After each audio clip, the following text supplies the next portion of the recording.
Olá, bom dia para você. Seja bem-vindo a essa edição. Nós estamos ao vivo. Agora são 10 horas em ponto pelo horário de Brasília. Vamos juntos conferir os destaques do Brasil e do mundo desta quarta-feira? A gente começa essa edição falando sobre mais uma tragédia. Pelo menos 4 crianças foram mortas em ataque à creche Cantinho Bom Pastor, em Blumenau, Santa Catarina, nessa manhã. Pais, viaturas policiais e ambulâncias estão no local, no bairro Velha. Um suspeito de ser o autor do crime foi capturado. A Polícia Militar está no local para verificar a ação e a gente traz aqui ao longo da programação mais informações sobre esse triste episódio. E o presidente Lula deve anunciar nessa tarde um decreto que altera o marco legal do saneamento. Mais de 1.000 municípios podem ser beneficiados. O presidente Lula deve apresentar aos governadores um decreto que altera o marco legal do saneamento. As mudanças na legislação aprovada em 2020 podem beneficiar cerca de 1.100 municípios com investimentos federais em obras de saneamento, assim como aumentar a terceirização das atividades. O Ministério das Cidades estima que 120 bilhões de reais devem ser empregados no setor até 2033. A data foi concebida pela legislação para que seja atingida a universalização do acesso à água potável e ao tratamento de esgoto. Grande parte desses investimentos vem da derrubada do limite de 25% para a terceirização da atividade por meio de parcerias público-privadas. Com isso, a estimativa é que as companhias estatais vão poder aumentar suas operações por meio da contratação de serviços privados e atingir metas impostas pelo marco legal. A Associação Brasileira das Empresas Estaduais de Saneamento explicou que a ideia do decreto governamental é regularizar a situação das empresas que atuam nos municípios e que hoje estão fora do marco legal por estarem com contratos irregulares. E o Ministério da Educação decidiu suspender a implementação do novo ensino médio. O plano previa mudanças na prova do Enem e também na distribuição de livros e material didático para as escolas. A alegação do governo é de que ainda é preciso fazer um debate mais aprofundado sobre o assunto. O MEC anunciou a suspensão por 60 dias das mudanças previstas para o novo ensino médio. O comunicado foi feito pelo próprio ministro da Educação, Camilo Santana. E o principal motivo para a decisão foi a incerteza em relação à aplicação do Exame Nacional do Ensino Médio, o Enem. O cronograma do novo ensino médio previa que já no ano que vem a prova seria realizada em um novo formato. Mas, segundo o ministro, ainda não há certeza em relação às mudanças que devem ser feitas. E por isso o governo optou pela suspensão temporária do plano. Se a suspensão for mantida, o novo formato do Enem só será aplicado nos anos seguintes. Caso seja derrubada, o exame terá mudanças a partir de 2024. O novo ensino médio também prevê uma nova forma para a distribuição de livros e material didático para as escolas. Mas, por enquanto, nada muda nas salas de aula. As escolas continuarão tendo que seguir as diretrizes que estão em vigor.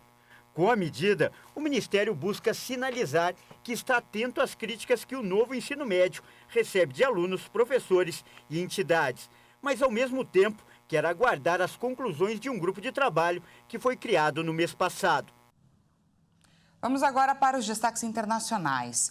O ex-presidente americano Donald Trump criticou nesta terça-feira a decisão do tribunal sobre o seu indiciamento. Durante um discurso para os seus apoiadores na Flórida, Trump disse que a decisão representava um insulto para o país. Vamos conferir. Foram as primeiras declarações públicas após comparecer, horas antes, a um tribunal de Nova York. O republicano criticou seu indiciamento por um caso de pagamentos para encobrir vários escândalos pessoais. Nunca pensei que algo assim pudesse acontecer na América. Nunca pensei que pudesse acontecer. O único crime que cometi foi defender destemidamente nossa nação daqueles que procuram destruí-la. Desde o início, os democratas espionaram minha campanha. Lembram disso? Eles me atacaram com investigações fraudulentas.